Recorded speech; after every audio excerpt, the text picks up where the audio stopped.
Welcome to the While My Batteries Charge podcast. Join us as we talk about all things radio control.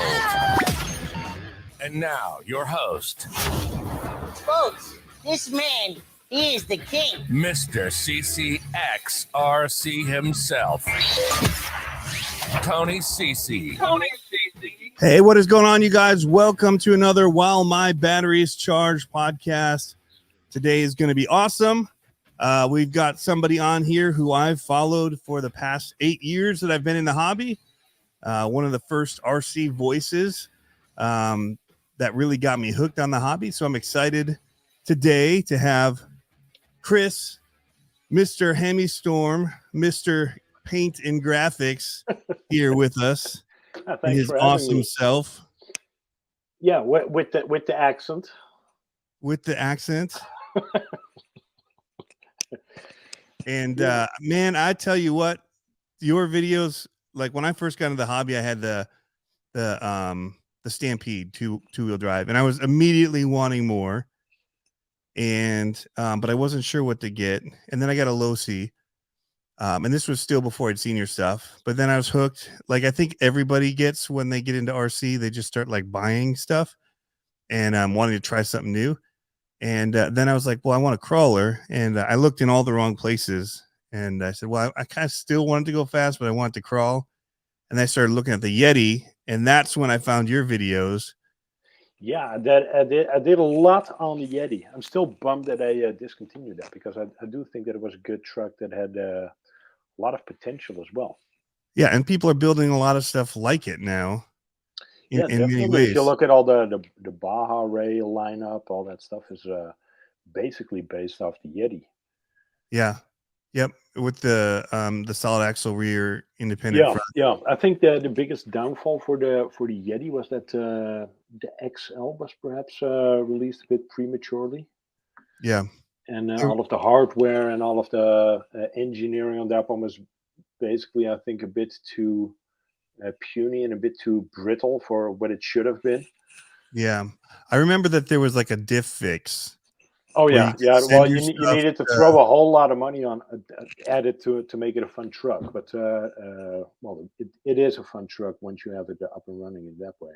But it was one of the first big scale. Now, looking back, you know, you don't think about it much looking at the hobby now because we have a lot of options for huge RCs now.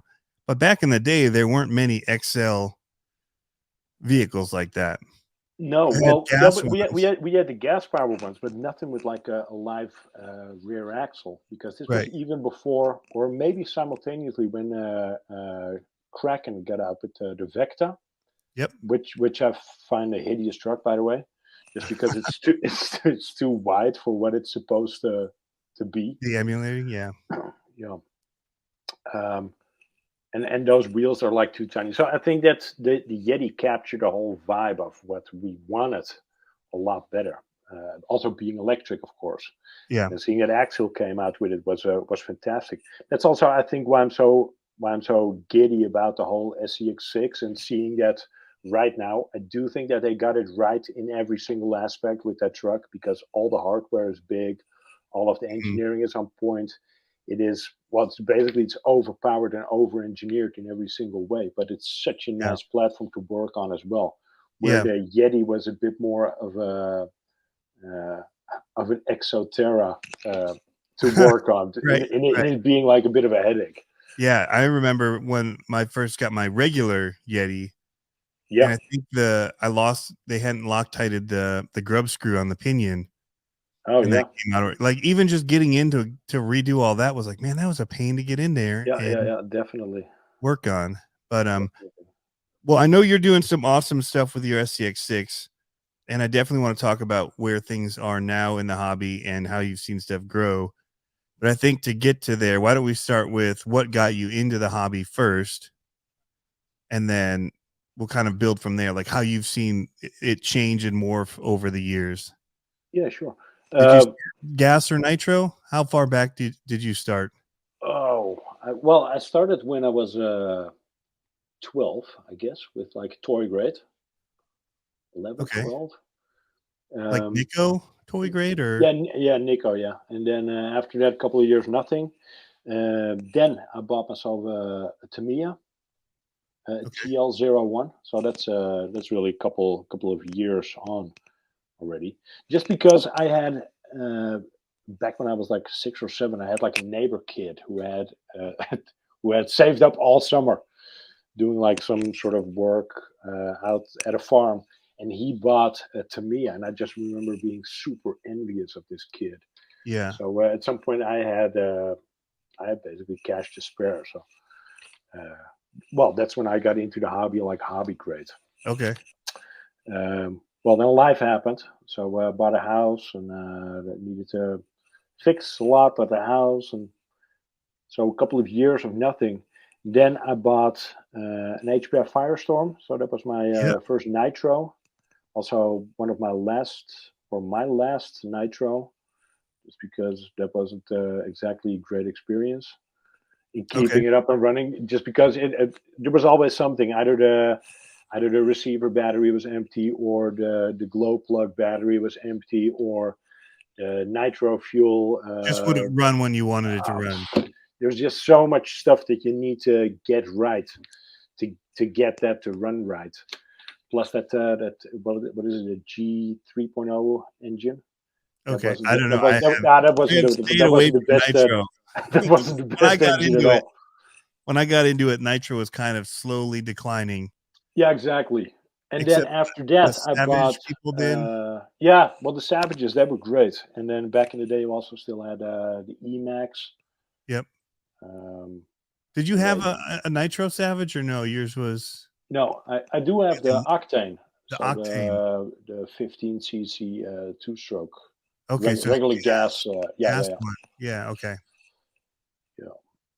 I remember that back in the day. So when would the Firestorm have been? Would like guess time frame? That's I guess 2005, 2006. So still early. So that's still 17 years ago. Yeah. The way you say it like that, it sounds like crazy years ago. Yeah. Yeah. Wow. That's what I was trying to figure out, like where the stuff was, because like my frame of reference isn't until like 2013, 2014. Yeah, exactly. And I got really hooked once I bought an HPI Baja. Okay. That's also when I started making parts, and that just took off. So you went big then. You went large scale with the Baja. Well, at that point, suddenly I was in magazines and on forums back in the day, because this is before YouTube. On forums, people knew who I was, and back then I was already painting. Yeah. But then I would write everything that I would do. So every single step, I would just sit there and type and write like, and then you back that with like a PS1 whites. Just make sure that the color pops a bit. And then once YouTube came, I thought, you know what? I'll just make 2 paint videos or something, because then I can just explain. I mean, your whole visuals process. say more than like 1,000 written words. So I can just show people what I do instead of having to write it out and adding. Yeah, but I bet every time you post a picture, they still ask you how you do it and want you to exactly explain it. No, because people can't be bothered to read, and people do like watching a video. And then that's basically how the YouTube channel started, I guess. Yeah, that's awesome. So did you paint before RC? Were you into art and painting? Oh yeah. Okay. Yeah. So when did you get into that, like into art? Oh, when I was, I think I could draw a Porsche when I was 3 years old. Oh, wow. Yeah. Wicked. I've always been about cars and about drawing, and yeah. That's awesome. See, my dad was an artist. He'd paint our bike helmets, BMX helmets, and he'd paint. Yeah, then airbrush shirts on motorcycle helmets. I've pinstriped a Harley. Yeah. My dad was an art teacher, but I mean, the only thing that I pulled from it was the idea of looking at things in frames and I guess that helped with video or design. So I went into like graphic design early on, and then he opened a t-shirt shop, and so I would work on all the art stuff early on. We had Corel Draw and Photoshop, early versions, and so, but I never got the actual You know, it's one of those things where I don't know. It's hard to teach your kids, I guess, in some ways. I don't know. I find that as well for myself. Like my dad was an artist, but it was hard for him to teach it to us. Like it's easier to say, well, I want you to be in art, but I'm going to have you work with an art teacher. One, because the kids, the way you look at your dad and listen to even him, when you're even when you are if you're talented, it doesn't per se mean that you can turn stuff out like at any given time, because you need to be in a good mood as well. You need to feel inspired. So, well, that's how I am with video. Like exactly, so, you know, people, you know, I do a lot of producing, but there's times I just sit there and I'm like, I don't have anything for this. Like people think you could just sit there and write the whole story, whatever, and you're just looking at the footage and you're like, I got nothing. And sometimes it just comes down to like a deadline. Stuff needs to fall into place. Yeah. And, well, I guess that's where I'm at right now with the SCX6. I wouldn't say I was completely burned out with the hobby, but seeing that the SCX6 came to market was a really welcome change for me, because I immediately knew that I wanted to do a ton of stuff to it. So my original one, I completely modified that. I basically spent a week and a half, 2 weeks on it, just going completely to town on the paint and like 3D printing and everything. And as I was doing that, you modified it like instantly. It's amazing. Yeah. It's that thing stayed stock probably like 3-4 hours. And then I was like tired of looking at it. And you just scaled up the night custom stuff for some of the mods, and then the paint job you did was sick to the outside of it. Yeah, thanks. Yeah. Well, that as well, because people are like, why would you paint this? Just to explain, I painted a cityscape on one side and like a desert on the other. There are people like, why would you paint a cityscape on a Jeep? I'm like, well, that's basically where you see most Jeeps, right? Yeah, mall crawlers. Yeah. So I got like the town. It's such a versatile vehicle. So yeah, that's what's cool about them. Is like you could literally go from driving it to go get your kids at school, and then keep driving and hit the trail. You know. Exactly. Yeah. So let's talk about that, because you're building. So you've been painting forever. Some of your favorite paint jobs, actually, one of my favorite paint jobs that you've done is that Camaro, that 1980s Camaro, because I loved Camaros as a kid. And man, you nailed the 80s like paint job, like that you'd see in like a car magazine with that Camaro body. First of all, you know what it's based on, right? No, it's based on the cartoon Mask. Oh yes. So it's the Matt Tracker car. Yeah.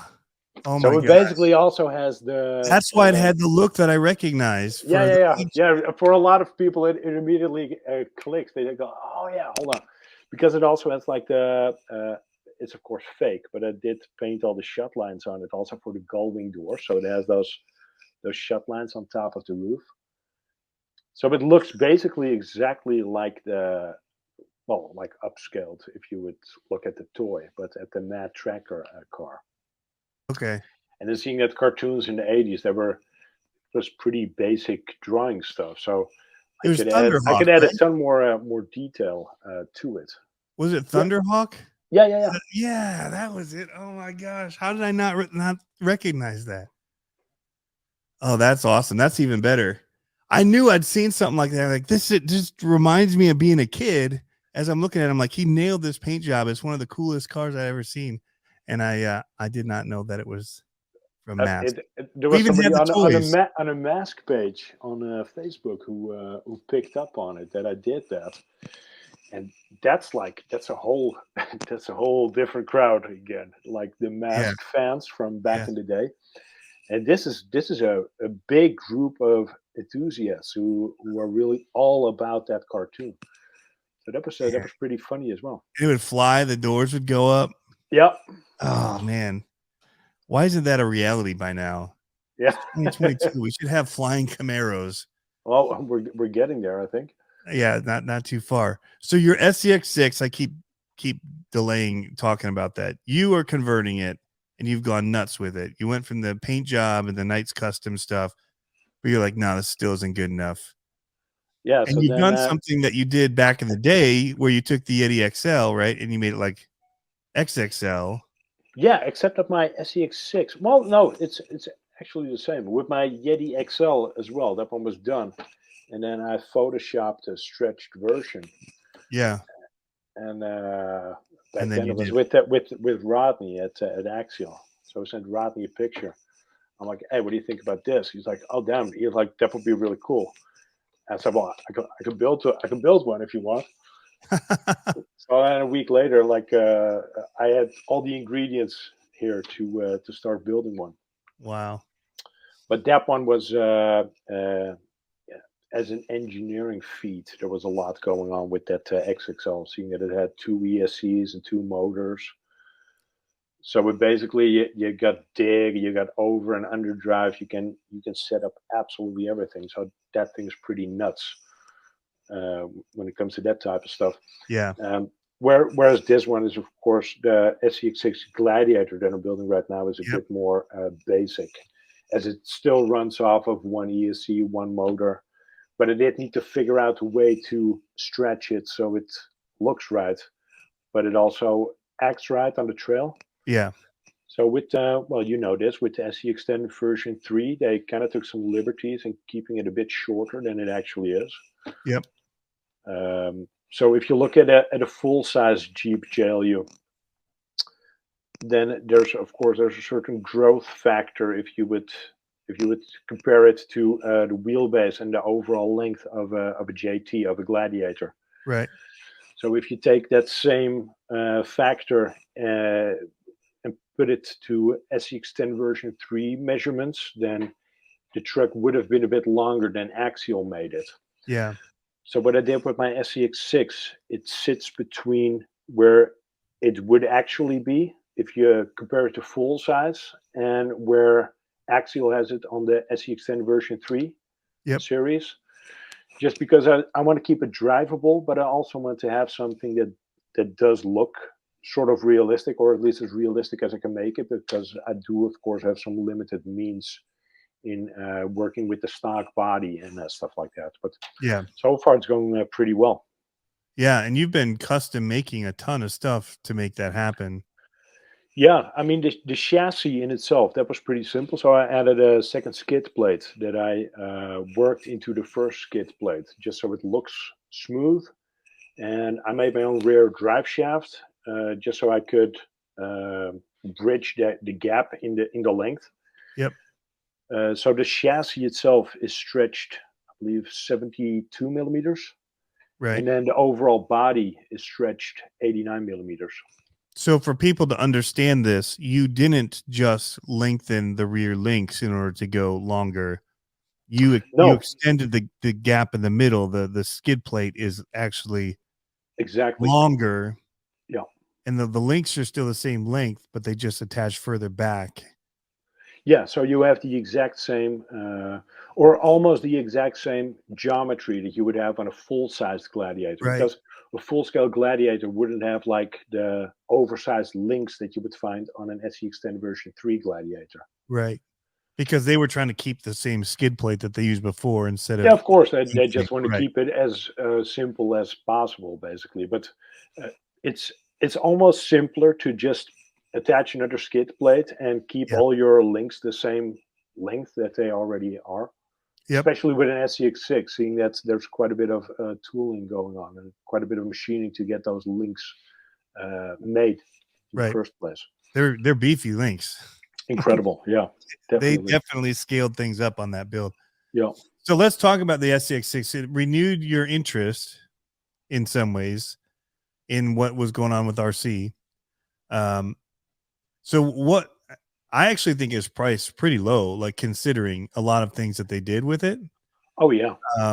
Because people are like $1,000 and it, it should have metal wheels and all this, but it's like the axles that they built are way different. They're bigger. Everything's bigger. And it came with a brushless system. None of the vehicles that they sell for $600, $500 even have a brushless system. Nobody bats an eye when FG, for example, has a car up for sale that is pretty much a very basic pan chassis, 2-wheel drive, has a really cheap 23cc Sonoa engine in it.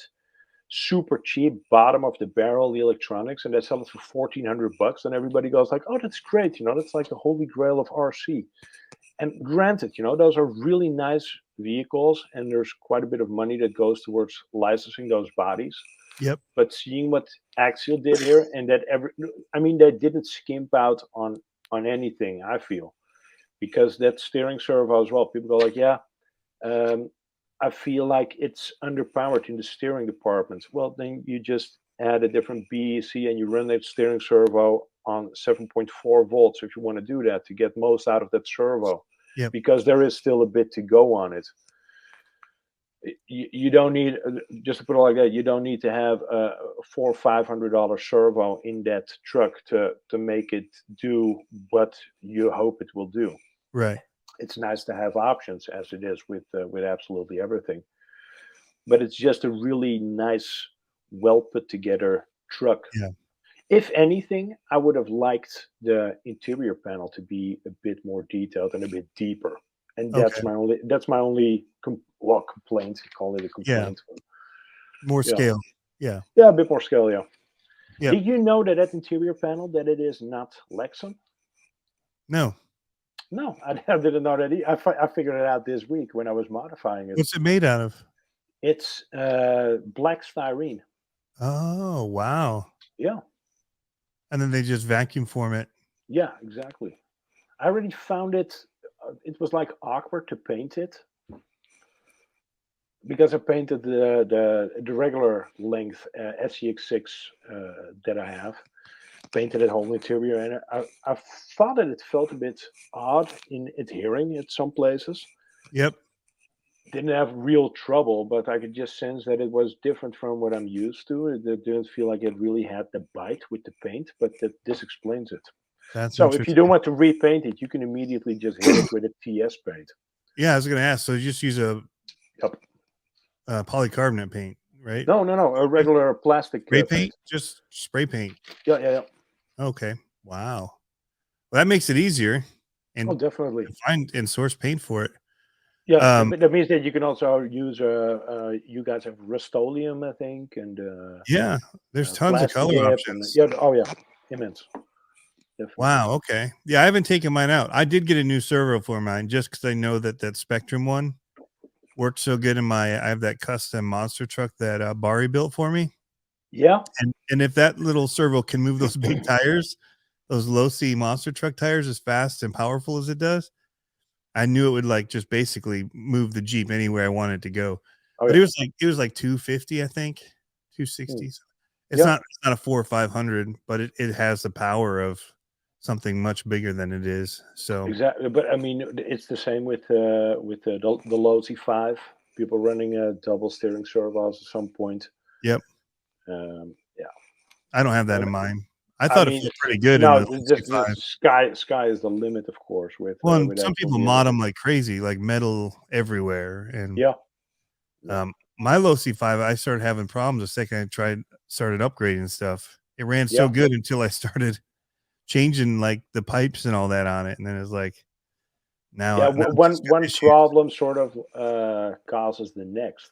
Yep. So now I've got also back in the day with the bars, we would put like aluminum A arms on it, and then the bulkheads would snap, and you would put like aluminum bulkheads on it, and then the chassis would bend.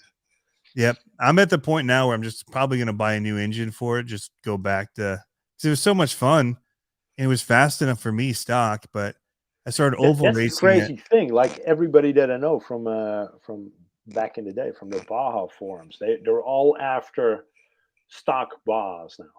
So the least amount of modification, they don't even want to have the RPM arms, nothing. You just start breaking more and having, and I had so much fun and so much control, and it wasn't as loud, so my neighbors weren't freaking out about it. Now it's so loud. That's something that I think we should address. I hope that HPI is going to come out with a re-release of the Baja. Oh my goodness, that would be so dope. That, and everybody wants it. Like, so that's the platform. When I was down in Virginia, we'd go down to Carolina, and there was an awesome fifth scale oval track. Yeah. Everything was based off the Bajas. Yeah. All the 2-wheel drive classes were based off the HPI. And those guys, you you were basically trying to trade for parts because you wanted that stock HPI, their parts. You didn't want, some of the other stuff. So Have you seen that? A friend of mine had me pick up a bone stock purple chassis, Baja 5B. It was over here in town. A guy was selling it. oh my goodness. Yeah, it was immaculate. So it was brand new in box, never ran. All Wow. the tags were on it. I have a video of it up on the channel because, I mean, I kind of wanted it, but for me, I got like 100 cars, so for Yeah. me to have another car that I'm just gonna put away somewhere in a box, it's kind of stupid. Yeah. I've gotten to that point. There was just the point of like collect everything you could, and now it's kind of like I need to get rid of stuff in order to make room for stuff. Exactly. I need to not just hold on to everything like I used to. There's constantly new stuff coming out that's Yeah. also really interesting to have. So Do you have you done any of the drag car stuff? I mean, I know you made the body for it. Are you getting into that there, or yeah, well, I made the body for it, and for the fifth scales, I built I remember that back in the day. yeah, I built a Dodge, a Challenger, Yep. that I then converted into the unicorn. Yeah. So that was that was pretty cool. But Those got a lot of views too. yeah, Those are some of your popular ones. Is that thing? yeah, I exactly. remember. Yeah, and it's really tempting to go like, oh, then I'm just gonna like shoot that car like for the rest of my All life. the time, right? Yeah. Yeah, so I don't know. It's not like the success of that turned me off from it, but I was like, it would be too easy to just go Just do keep that doing the it. whole time. So yeah. You're in Norway. How is Yeah. RC? What's the market like there for RC?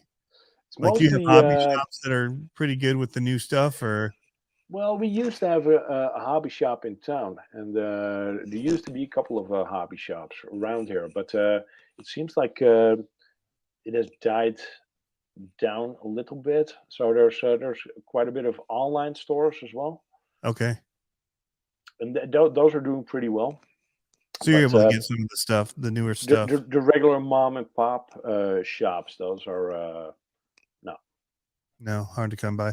I'm really shocked. hard Like to here come in by. Michigan, it's really huge. Like there's tons of Oh yeah. shops and tons of people into it. Yeah, it's crazy. I mean, Yeah, Michigan's always I been miss into it stuff. because I think it's healthy to have like some a good brick and mortar store, Mhm. just where people can come out, like look at some stuff, hold it, maybe test run it, and Look at all the possible spare parts you could use yeah, to boot from. that's a massive difference between I guess Norway, also Holland. Holland has a lot of good stores. Yeah. And in the States, I've been to a ton of great stores as well. I go through sometimes and I just look at the parts and try to think of what I might be able to do with them in Yeah, other uses, where it's harder to do that online, but to just look at a wall and be like, oh, that I could totally use, yeah, like, and also in the States, it doesn't matter if you're on the East Coast or on the West yeah, Coast or somewhere in between. Like all the stores are pretty much similar.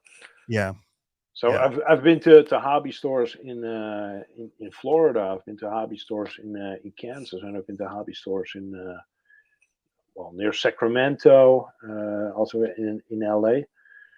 So much good shops around the States, and that I do miss over here. There's a lot of secondhand shopping going on over here, and there's nothing wrong with that. Yeah. But seeing that we're one of the richest countries in the world, I don't really understand that Like extra money that there's to put no in a market hobby, right? Yeah. to make like a regular brick and mortar store over here that would do well. So speaking of coming to the US, you've traveled here quite a few times. Yeah. Is it mostly RC related, or are you coming for other things as well, just vacation, or No, just RC related. just RC? Kansas. You went to Kansas for RC stuff. Yeah, I used to do some work for a castle Oh, okay. And they're based out of Kansas. Kansas. Okay. Kansas I City. did not know that. Yeah. That's a cool city. Yeah, definitely. So I've heard some stuff from your travels, and there's something about hand sanitizer I'm supposed to ask you about. At Axial Fest. at Axial Fest. So what's the story there? I heard it. Well, this was is like interesting. 20. This is pre-COVID too. Yeah, oh yeah, pre-COVID. Yeah, this was like 2018, I guess. 2017. Well, one of those. And Matt was there too from the Scale Builders Guild. And Okay. I always have a little bottle of hand sanitizer just because when you travel, and I'm not a germaphobe or anything, but I am super aware of my surroundings, and Yep. I do a look at what people are doing, and then if I see somebody plucking a booger from their nose and they're holding a handrail afterwards, and I also need to pass the same stairs. And I mean, sometimes you can't help yourself, but you need to touch something because Yeah. you need to balance yourself. So I always carry hand sanitizer in my pocket just to make sure that I can Clean up. sanitize my hands. Yeah, absolutely. And then, of course, at an event, you always you greet people. People want to shake your hand, and yeah, good times. And it is more personal if you're able to shake somebody's hand as well. Right. Yep. But of course, also a lot of people after an event they go like, "Ah, it's so weird, you know. I got the I got the That's sick. shits. Yeah. Yeah, I'm really sick now. I must have eaten something wrong." I'm like, no, you haven't eaten anything wrong, but chances are you touched so many people that you basically after you licked your finger then to flick a page of a book Yeah. or something Or you that picked up you food to basically eat. indirectly have licked something that you really don't want to lick. Yeah. So Yeah. I think it was Matt who was standing next to me, and they were like kind of making fun of me for being a germaphobe. And then I said, I believe it was Matt. And then I said, yeah, just go look at a family that's coming over right now. And this was a family. This the kid that was there was pulling a dog by its tail and like the touching the butthole of the dog a tiny bit, and you could just see this all go down in slow motion.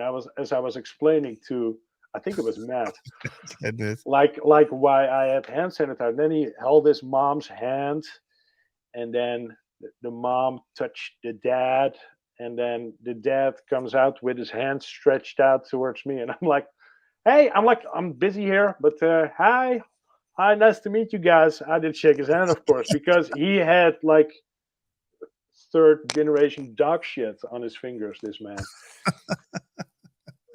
But just to explain how it goes, because it's of course it's Yeah. nasty. When I travel like for work, and I always have that clipped on my bag and my camera bags. Oh yeah. And because we're going and interviewing people and going into, and I just always Yeah. always am putting it on. Yeah, Because and I always feel that the hand sanitizer is kind of like a band-aid solution, because if I Yep. can, I just want to have soap and like hot water to, Yeah. yeah. And I ended up in a lot of countries like Haiti and different places in Yeah, you Africa. traveled a lot, right? So it's just that's your soap and water. Most places is just Yeah, because even yeah. the water you don't know I'm what you're thinking dealing with. with the whole COVID thing, like it's almost like we had it coming because of people touching buttholes of dogs and stuff like that. Like this was about to happen, you know? But I miss those events, man, and Oh, I can't definitely. wait for 'em to get back, because there is something about shaking people's hands in person and meeting them in person. There's so many people I haven't met. Like I had the year that COVID hit, because I'd been traveling straight hardcore for like the 2 years up to COVID. I mean, every other month I was somewhere for a couple weeks, Japan, Cuba, Bahamas, like crazy cool places. And across Scotland and England and Lithuania, I mean, it was everywhere. And so it's just like I had all these miles saved up. I was just going to go to a bunch of RC events and use frequent flyer miles to get to them all. Yeah. And then the whole world, collapsed. It went from being like the most open and free world in many ways to just be able to go anywhere you wanted to like the most closed down and shut down. Like Yeah. with the advent of the internet and things, like there were so many walls that were broken down, and you could just about go anywhere, like for the most part, and feel safe in doing it. And now it's just like you can almost go nowhere. It's weird. But Yeah, it's coming up on 4 years now since I've been to the States. So wow. that's crazy how time flies. Yeah. So what events have you been to here? You went to Axial Fest? Yeah, Axial Fest, I've been twice. And this was back when it was at Cisco Grove, Okay. which was really great. Those were amazing events. But really good vibe as well with it being like an event site, but also campsite, both rolled into one. Yeah. Did you go to the Proline event? Yeah, I went to I think it was the second edition of Okay. Proline by the Fire, but Yeah. that event is super fantastic. So I'm really looking forward to going there again. I hope it's in the cards for this year, but Okay. we'll see. I've been to the first edition of USTE Okay. in Wow. Florida. That's an awesome event. That's about to take place here soon. Yeah, I think next This, weekend or something. yeah, this month. Yeah, you're Yeah, I'm going not there? able to go this year. I went Mm. last year and it was amazing. Okay. You know, it was in Florida, so they The were first year was, I mean, we had a really cool crowd, but it was, um, it wasn't as busy as I think they anticipated it to be. But I mean, that's of course also with it being a first edition yeah, of an event. But it's got to going to be meet. huge this year. That was the first time as well that I met Matt Okay. in person. We knew each other like online, chatted a bit here and there, but. Yeah, so we ran a couple of trails over there, so that was fun. Yeah, a lot of the scale guys are out for like 'cause that's what it really was a coming together, right? Of Yeah, people that really detail things out. exactly. Yeah, yeah, So and we I had know. great weather as well. I've been to I've been to Puerto Rico. Okay. Yeah, that's one of the best events I think Really? What I've was been. there? I don't even know what happened there. It was in Lajas RC Crawlers. Okay. I heard of this event, and it was right after USTE basically, so it was just a short plane trip Just over. jump over there. Yeah. Yeah, and a ton of trucks, like hundreds of trucks and hundreds of people, like families, like Wow. in a ditch next to the highway. Like you wouldn't believe it. Like But if it you was a would really say cool if you course. would say that they would have held an event there when there's nobody there, you go like, yeah, get out of here. You know that's impossible. It was fantastic, absolutely Wow. fantastic. Um, I've been to um, some crawler jamboree at RPP. Yeah. Okay. Uh, You've been to a lot of events. yeah, and I mean some of the coolest adventures was back in what was it 2015, I guess. So a really long time ago with Reed. Reed is one of my friends. Um he he took on a job to shoot a commercial at some point, and so he and I was like, yeah, so what do you need to do? He's like, yeah, I need to build Formula E cars. But yeah, I said, but you don't have the means to do that, you know, because it was basically needed to well, you know how much work is involved in doing that. You need to thermoform entire bodies. And he's like, yeah, well, we'll figure it out. And so at some point he calls me. He's like, Chris, I have a problem. I'm like, oh, what is it? He's like, yeah, look at this. So he made something. It looked like absolute shit. Oh, it wasn't a Formula E car. Oh, it was horrible. He's like, what do you think? I said, well, looks like you crashed an RC helicopter into a Formula One car. So I'm not sure what you're going for. He's like, can you help me out? So I'm like, yeah. I said, well, I could try. He's like, it doesn't matter what it costs. He's like, this is Hollywood, you know, because Reed was really close to Hollywood. Yeah. So this was one of my first big US adventures. So a ton of stress, managed to pull that stuff off in like I only had 2 weeks to prep all this stuff. We needed to prep 12 cars.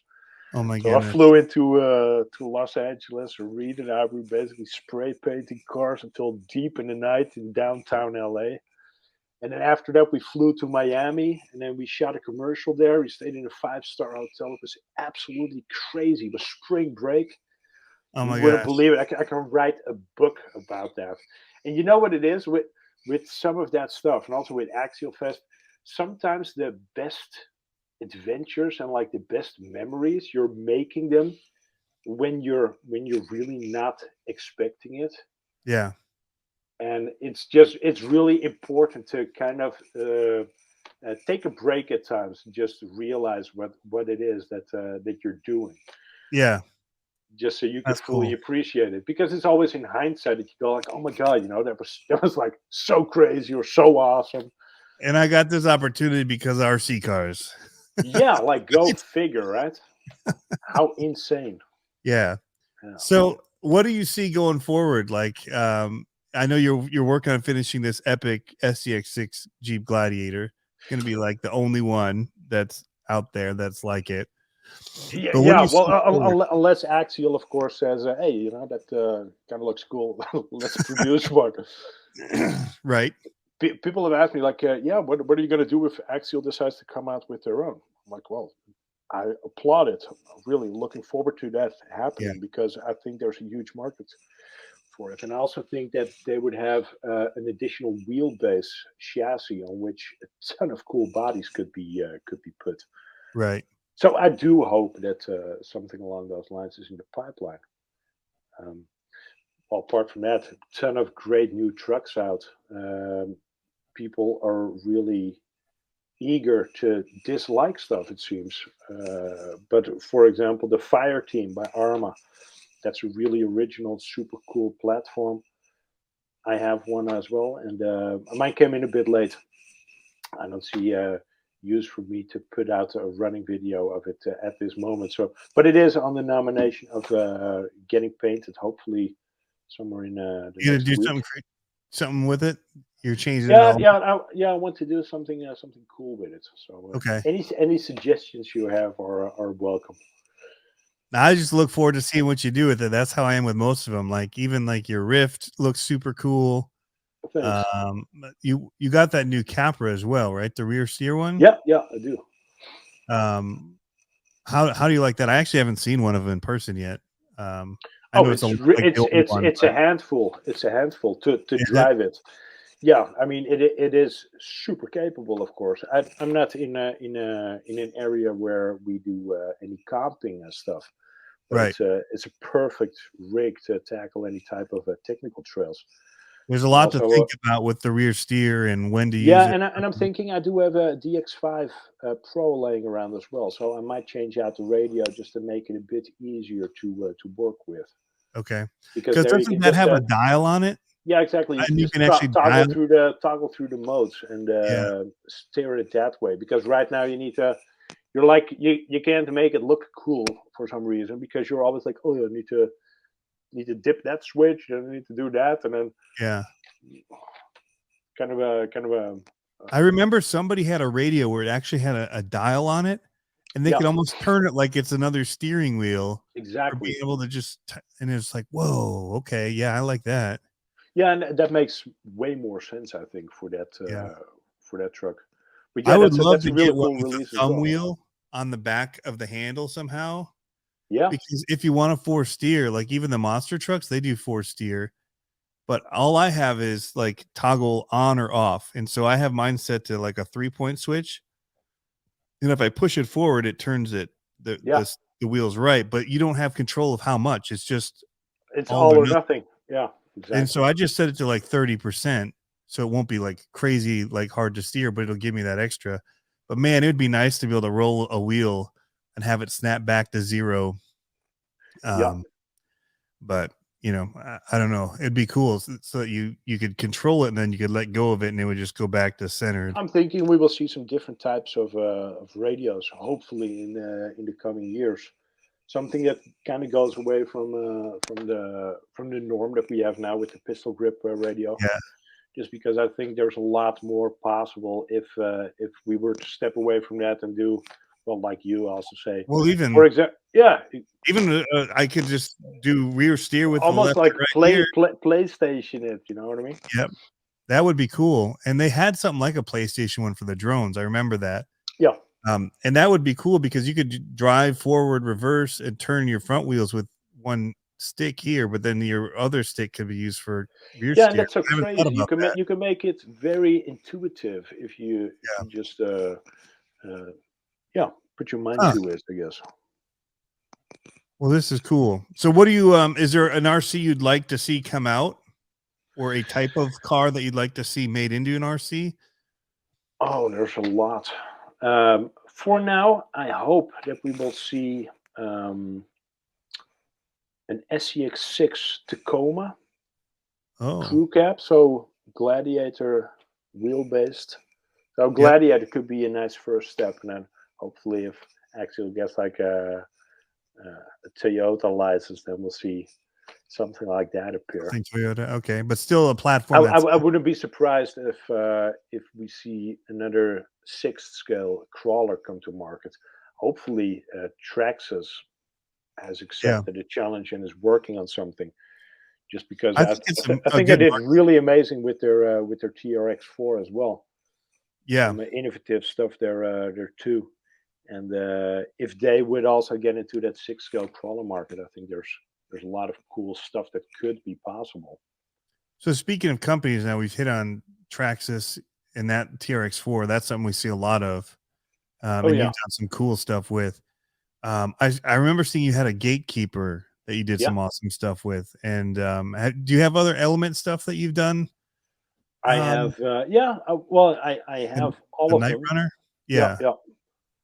I got the Night Runner. I got to the what's it called, the Trail Runner. Okay.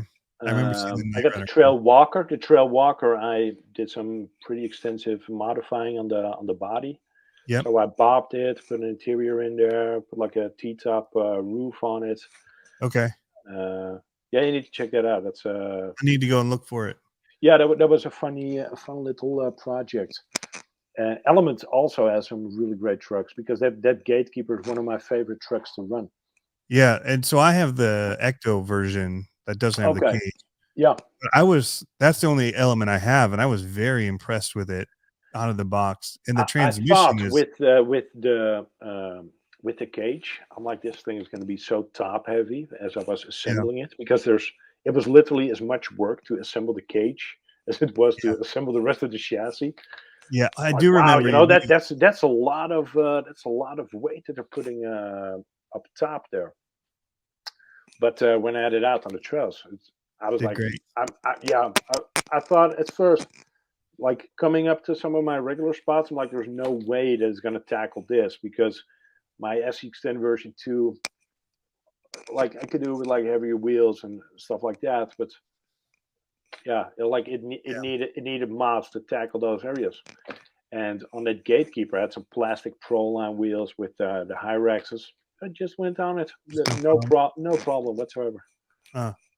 Yeah, that whole the suspension on the trailing arms, I wasn't sure how I was going to like that, and I love it. Yeah, it's really good. So, well, cool, man. Well, I hope to chat with you again sometime about this stuff soon. Yeah, me too. It was a pleasure being on.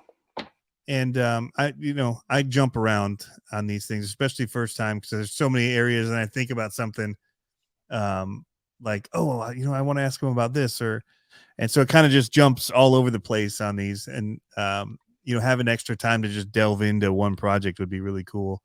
To just hear all of the things you do, and especially maybe when you finish up your Gladiator. Yeah, for sure. Let's revisit when that thing is done. Yeah, just talk about some of the tools and how because we were talking pre-show about some of it, and it was pretty cool, the processes that you're learning and figuring out to make it happen. So we could spend the whole time just talking about it. Definitely. Cool. Well, thanks guys for tuning in. And Chris, thanks for sharing your time with us all and your expertise. Thank you for having me on, and thank you for everybody who listened. And we'll be back soon, guys. See ya.